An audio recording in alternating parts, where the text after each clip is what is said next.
दोस्तों नमस्कार। आपका एक बार फिर से स्वागत है YouTube चैनल SIPF टेक पर। आज की इस वीडियो में हम देखेंगे कि जब राज्य कर्मचारियों की राज्य बीमा पॉलिसी मैच्योर हो जाती है तो उसको किस प्रकार से अप्लाई किया जाता है। तो सबसे पहले हम देखते हैं कि अभी जो 1/4/2021 में पॉलिसियाँ मैच्योर होने वाली हैं वो कितनी कैटेगरी की हैं।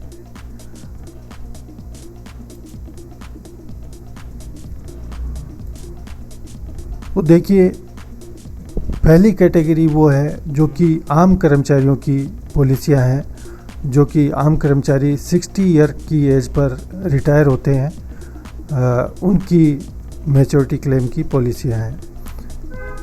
तो उनके लिए आपको ये देखना है कि जिन कर्मचारियों की डेट ऑफ बर्थ 1/4/1961 से 31/3/1962 के बीच में पड़ रही है, उन कर्मचारियों की पॉलिसी 1/4/2021 को मैच्योर होने जा रही है। तो एक तो ये कैटेगरी है, और दूसरी कैटेगरी है डॉक्टर्स की। जो अस्पतालों में डॉक्टर हैं और 62 ईयर की एज पर रिटायर होते हैं, उनकी पॉलिसियाँ भी 1/4/2021 को मैच्योर होंगी। लेकिन उनकी डेट ऑफ बर्थ 1/4/1959 से 31/3/1960 के बीच में है, जिन डॉक्टर्स की, उनकी पॉलिसियाँ इस 1/4/2021 को मैच्योर होंगी। तीसरी कैटेगरी है मेडिकल कॉलेज के लेक्चरर्स की। मेडिकल कॉलेज के लेक्चरर्स 65 वर्ष की आयु में रिटायर होते हैं, इसलिए ये पहली बार होगा कि 65 वर्ष की आयु पर कोई पॉलिसियाँ मैच्योर हो रही हैं। तो 65 वर्ष की आयु पर जो पॉलिसियाँ मैच्योर हो रही हैं उन मेडिकल कॉलेज के लेक्चरर्स की होंगी जिनका कि डेट ऑफ बर्थ 1/4/1956 से 31/3/1957 के बीच में है और वे अभी भी सेवा में हैं। तो इस प्रकार से 3 कैटेगरी हैं।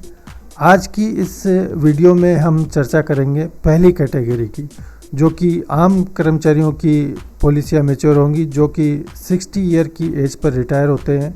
उनकी पॉलिसियों को, उनके मैच्योरिटी क्लेम को किस प्रकार से आवेदन किया जाना है, ये हम चर्चा करेंगे आज की इस वीडियो में।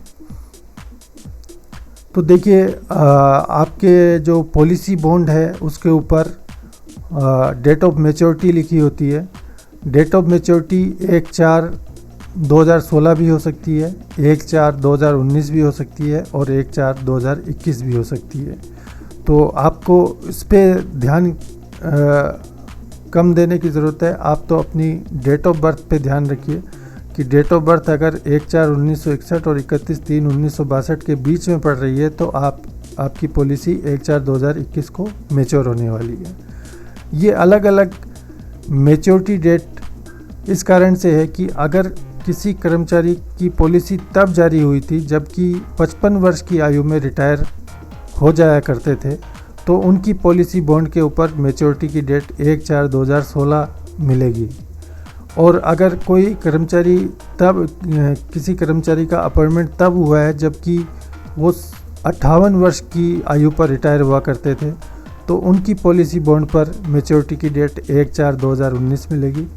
और अगर कोई कर्मचारी 1/4/2004 के बाद में नियुक्त हुआ है और उसकी डेट ऑफ बर्थ 1/4/1961 से 31/3/1962 के बीच में है, तो उसकी पॉलिसी बॉन्ड पर डेट ऑफ मैच्योरिटी 1/4/2021 मिलेगी। तो इस प्रकार से अलग अलग तरह की date of maturity policy bond पर मिल सकती हैं। तो आपको उस पर ध्यान नहीं देना है, आपको ध्यान रखना है सिर्फ अपनी डेट ऑफ बर्थ के ऊपर। अगर आपकी डेट ऑफ बर्थ 1/4/1961 से 31/3/1962 के बीच में पड़ रही है और आप 60 साल की आयु पर रिटायर होने वाले हैं, तो आपकी पॉलिसी 1/4/2021 को मैच्योर हो जाएगी। दूसरी चीज़, आपके पॉलिसी बॉन्ड पर डेट ऑफ लास्ट प्रीमियम यानी DLP लिखा होता है। तो DLP भी इसी प्रकार से 55 वर्ष के अनुसार, 58 वर्ष के अनुसार और 60 वर्ष के अनुसार अलग अलग हो सकती है। तो ये ध्यान रखें कि आपको डेट ऑफ बर्थ पर ही फोकस रखना है। अब एक सवाल ये बहुत से कर्मचारी उठाते हैं कि अंतिम कटौती किस माह से करनी है, क्योंकि पॉलिसी बॉन्ड के ऊपर तो date of last premium February paid March का लिखा होता है, जबकि बीमा विभाग नवंबर में ही कटौती बंद करने के लिए निर्देश देता है। तो देखिए, आपको कटौती नवंबर की सैलरी से ही अंतिम कटौती करके क्लेम सबमिट कर देना है। जो आगे की कटौती होगी, यानी दिसंबर, जनवरी और फरवरी 3 माह की कटौती बीमा विभाग आपके भुगतान में से काट लेगा। तो अंतिम कटौती होती तो है फरवरी पेड मार्च के वेतन तक, लेकिन क्योंकि बीमा विभाग के पास एक साथ बहुत सारा काम ये आ जाता है, क्योंकि सभी कर्मचारियों की पॉलिसियाँ 1 अप्रैल को मैच्योर होती हैं, इसलिए बीमा विभाग जल्दी ही क्लेम अप्लाई करवाता है, जिससे कि उसको प्रोसेस करने के लिए कर्मचारियों को ज़्यादा समय मिल सके। तो अंतिम कटौती आपको नवंबर दिसंबर के वेतन से कर लेनी है, जो कि हो चुकी होगी। अब आप अपना क्लेम अप्लाई कर दें।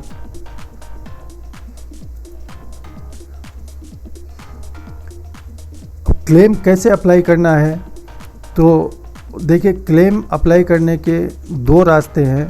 एक तो MISC में अप्लाई क्लेम की स्क्रीन है।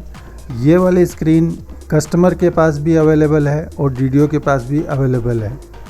दूसरा रास्ता है SI में ट्रांजैक्शन में क्लेम, ये स्क्रीन है। तो ये स्क्रीन केवल DDO के पास अवेलेबल है। तो इसमें ये ध्यान रखना है कि आपको प्रायोरिटी देनी है MISC में अप्लाई क्लेम से अप्लाई करने की। और अगर उसमें कोई दुविधा हो रही है, किसी कारण से आपका क्लेम फंस गया है, तो आप इस कंडीशन में SI ट्रांजैक्शन क्लेम में जाके भी अप्लाई कर सकते हैं DDO के द्वारा, लेकिन प्रायोरिटी देनी है MISC अप्लाई क्लेम के थ्रू। तो आइए अब देखते हैं, अगर आपको एज ए कस्टमर यानी एम्प्लॉय की SSO ID से बीमा के परिपक्वता स्वत्व को अप्लाई करना हो तो कैसे करेंगे। सबसे पहले आप अपना SSO लॉगिन कर लें, SIPF पोर्टल ओपन कर लें और आप ये देखिए लेफ़्ट साइड में ट्रांजैक्शन है, इस पर क्लिक करें। ट्रांजैक्शन पे क्लिक करने के बाद में आप नीचे की तरफ आएँ और MISC अप्लाई क्लेम ये आपको दिखेगा, इस पर क्लिक कर दें। इस पर क्लिक करते ही आपका फॉर्म काफ़ी कुछ भरा हुआ मिलेगा, जिसमें कि आपको 2 चीज़ों का ख़ास ख्याल रखना है। एक तो आपका DDO सही दिख रहा है कि नहीं दिख रहा है। अगर DDO आपका सही नहीं दिख रहा है तो इसका मतलब ये है कि आपकी एम्प्लॉय ID किसी पुराने DDO में पड़ी है। तो पहले आपको उसको ट्रांसफ़र करना पड़ेगा अपने करंट DDO में, उसके बाद में ही आपको क्लेम अप्लाई करना है। तो DDO की जांच कर लें। दूसरे, अपने जो बैंक अकाउंट की डिटेल है उसको पूरी तरह जांच कर लें, वो सही होना चाहिए। अगर इसमें कोई मिस्टेक लग रही है तो आपको पे मैनेजर पे जाके अपनी बैंक की डिटेल को अपडेट करवाना पड़ेगा। ये दोनों सूचनाएं सही है तो उसके बाद आप आइए एप्लीकेशन टाइप में, यहाँ पे क्लिक करिए और SI क्लेम को सेलेक्ट कर लीजिए। SI क्लेम को सेलेक्ट करते ही ये कुछ और फील्ड दिखेंगे, जिसमें एम्प्लॉई स्टेटस है। एम्प्लॉई स्टेटस में आपको मैच्योरिटी क्लेम के लिए सुपर एन्युएशन सेलेक्ट करना है। सुपर एन्युएशन सेलेक्ट करते ही ये क्लेम टाइप में मैच्योरिटी आ जाएगा और आपकी डेट ऑफ मैच्योरिटी 1/4/2021 दिखाई देने लग जाएगी। अगर आपकी यहाँ पर डेट ऑफ मैच्योरिटी गलत दिखाई दे रही है तो इसका मतलब ये है कि आपकी date of birth SIPF portal के ऊपर गलत है। तो आप उसको सबमिट नहीं करें, पहले आप अपने DDO से संपर्क करें और अपनी डेट ऑफ बर्थ को सही करवा लें। उसके बाद में ये इस फॉर्म को भरेंगे तो यहाँ पे डेट ऑफ मैच्योरिटी सही दिखने लग जाएगी। ये आपका फॉर्म कंप्लीट हो गया है, अब इसको आपको सबमिट करना है। मैं इसको सबमिट कर देता हूँ।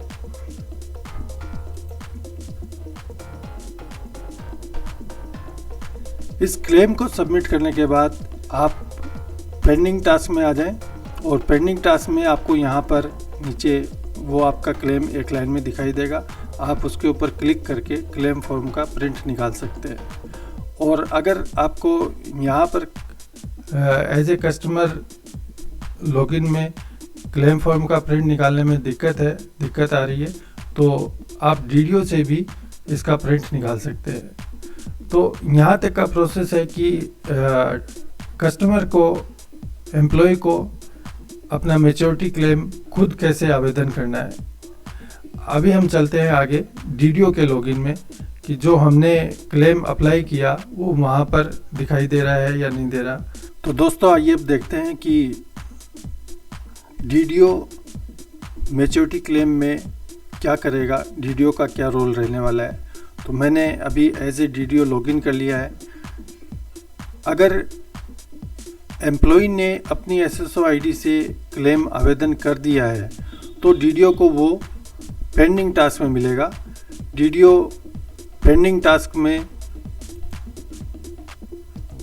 टास्क को ओपन करेगा और ओपन करेंगे तो यहाँ पर MISC अप्लाई क्लेम नाम से उसको आइटम दिखाई देगा। वहाँ पे क्लिक करके और उसको ओपन कर लेना है। ओपन जब पूरा हो जाएगा तो नीचे 2 बटन दिखाई देंगे, एक अप्रूव का बटन दिखाई देगा और एक रिजेक्ट का बटन दिखाई देगा। अगर डीडीओ को लगता है कि ये एप्लीकेशन सही है तो डीडीओ को उस फॉर्म को अप्रूव करना है। ध्यान रहे, अप्लाई क्लेम स्क्रीन से जो भी क्लेम अप्लाई किए जाते हैं वो डीडीओ के लेवल पे अप्रूव होते हैं, ना कि फॉरवर्ड होते हैं। तो अप्लाई क्लेम से अगर किसी एम्प्लॉय ने क्लेम अप्लाई किया है तो डीडीओ उसको पेंडिंग टास्क में ओपन करके उसको अप्रूव करेगा। अप्रूव करते ही ये एप्लीकेशन संबंधित ज़िला कार्यालय में पहुंच जाएगी। आइए अब देखते हैं कि अगर कोई एम्प्लॉय अपना क्लेम आवेदन नहीं कर पा रहा है तो उसके स्थान पर डीडीओ एम्प्लॉय के लिए क्लेम आवेदन कर रहा है तो उसके पास क्या क्या ऑप्शन है। तो डीडीओ के पास एक ऑप्शन है MISC में ट्रांजैक्शन में अप्लाई क्लेम। ये स्क्रीन ओपन कर लें। इस स्क्रीन को ओपन होने के बाद एम्प्लॉय आईडी वाले फील्ड में एम्प्लॉय आईडी डाल दें और टैब दबाएं तो इस तरह से ये पॉपअप विंडो खुलेगी। ये बिल्कुल लेफ़्ट साइड में ये एक बटन है, इस पर क्लिक करें तो डेटा मेन स्क्रीन में आ जाएगा।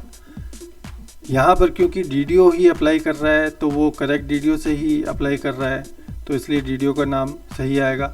बैंक डिटेल की जांच कर लें और नीचे की तरफ आएँ, एप्लीकेशन टाइप में SI क्लेम सेलेक्ट करें और एम्प्लॉय स्टेटस में सुपर एन्युएशन सेलेक्ट करें। डेट ऑफ मैच्योरिटी चेक कर लें कि करेक्ट आ रही है 1/4/2021 और इसको सबमिट कर दें। डीडीओ के सबमिट करते ही ये SIPF कार्यालय में पहुंच जाएगा। तो दोस्तों अगर डीडीओ को प्रिंट निकालना हो मैच्योरिटी क्लेम के फॉर्म का तो जो मैच्योरिटी क्लेम का फॉर्म भरा जा चुका है उसका प्रिंट निकालने के लिए MISC में आएंगे, रिपोर्ट में आएंगे और इसमें क्विक अप्लाई क्लेम नाम से स्क्रीन है, वो स्क्रीन सेलेक्ट कर लेंगे। यहाँ पर डीडीओ के ये यूनिट का फील्ड भरा हुआ दिखाई देगा और फ्रॉम डेट और टू डेट के अंदर जो आप जिस डेट को अप्लाई किया है उस डेट को शामिल करते हुए एक रेंज डाल दें। एप्लीकेशन टाइप में SI क्लेम सेलेक्ट कर लें और एम्प्लॉय आईडी वाले फील्ड में एम्प्लॉय आईडी डाल दें।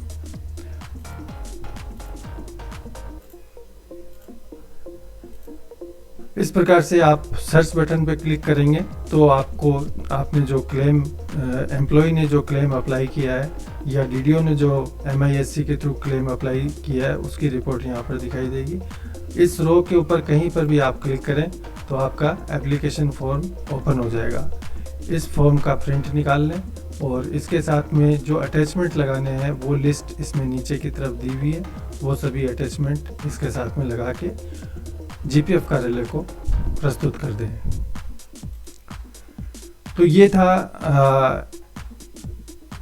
कर्मचारी द्वारा अप्लाई क्लेम से क्लेम अप्लाई करना और डीडीओ द्वारा भी MISC अप्लाई क्लेम से क्लेम अप्लाई करना।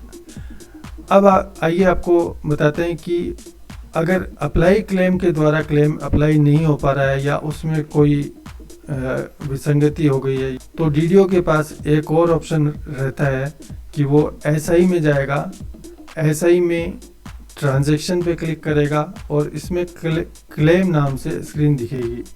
इस स्क्रीन को ओपन कर लें। ये स्क्रीन ओपन होने के बाद में एम्प्लॉय आईडी वाले फील्ड में एम्प्लॉय आईडी डालें और बाहर क्लिक करें तो ये पॉपअप विंडो खुलेगी। इसमें लेफ्ट साइड में सेलेक्ट का बटन है, इस पर क्लिक करके सेलेक्ट कर लें।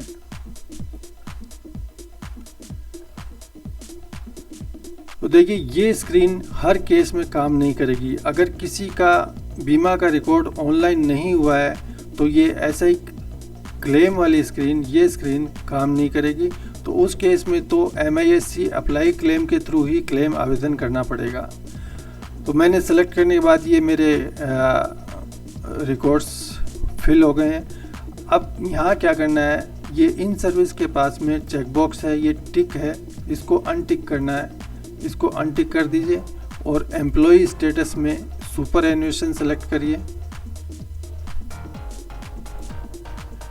सुपर एन्युएशन सेलेक्ट करने के बाद में आप यहाँ पे डेट ऑफ मैच्योरिटी 1/4/2021 सेलेक्ट कर लीजिए। मैच्योरिटी डेट 1/4/2021 करने के बाद में आप कहीं बाहर क्लिक कर दीजिए तो ये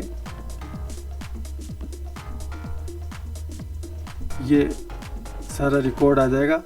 तो ये फॉर्म तभी भरा जा सकता है जबकि बीमा विभाग ने कर्मचारी का जो ऑफलाइन रिकॉर्ड है उसको अगर थोड़ा भी ऑनलाइन किया हुआ है तो ये फॉर्म सबमिट किया जा सकता है। अब इसमें नीचे की तरफ 2 चेक बॉक्स हैं, इनको टिक करके और सबमिट बटन पे क्लिक करना है। तो इस प्रकार से आपको बीमा परिपक्वता स्वत्व आवेदन करना है। उम्मीद है इस वीडियो से आपको क्लेम अप्लाई करने में सहायता मिलेगी। अगली वीडियो में हम देखेंगे कि डॉक्टर्स के क्लेम किस प्रकार से अप्लाई किए जाने हैं। डॉक्टर्स के क्लेम अप्लाई करने में थोड़ा सा डिफरेंस है जो कि हम नेक्स्ट वीडियो में देखेंगे। Thank you.